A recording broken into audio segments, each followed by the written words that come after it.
長江之上，一座移動嘅藝術館正緩緩啟航。重臨長江雲帆，輕車美學遊輪，長江上流動嘅藝術風景線。船長149.900米，盈寬23.300米，側層甲板層層遞進，氣勢恢宏。全船只有302間客房，最大載客650人。房型包括66平米嘅總統套房、44平米嘅豪華套房、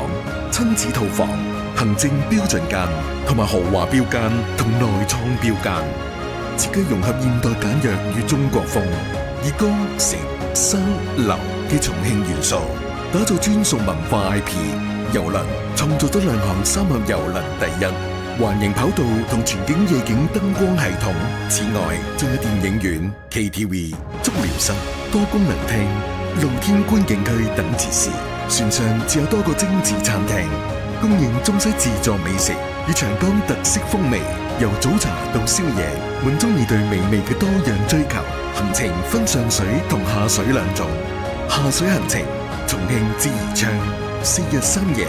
每週六由重慶朝天門碼頭啟航，第一日傍晚登船，順流而下；第二日探秘豐都鬼城，可選看烽煙三國演出；第三日過滌塘峽夔門，可選遊覽白帝城；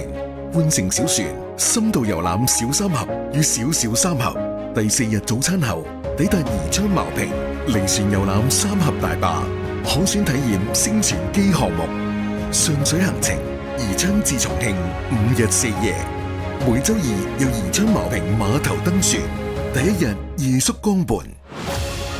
第二日遊覽三峽大壩，可選體驗升船機項目，夜間可選遊覽巴東嶼線局，第三日過蕪峽，遊覽小三峽與小小三峽，可選白帝城，第四日探秘豐都鬼城，可選武陵山大裂谷，第五日清晨抵達重慶朝天門。4月18號盛大啟航，敬請期待。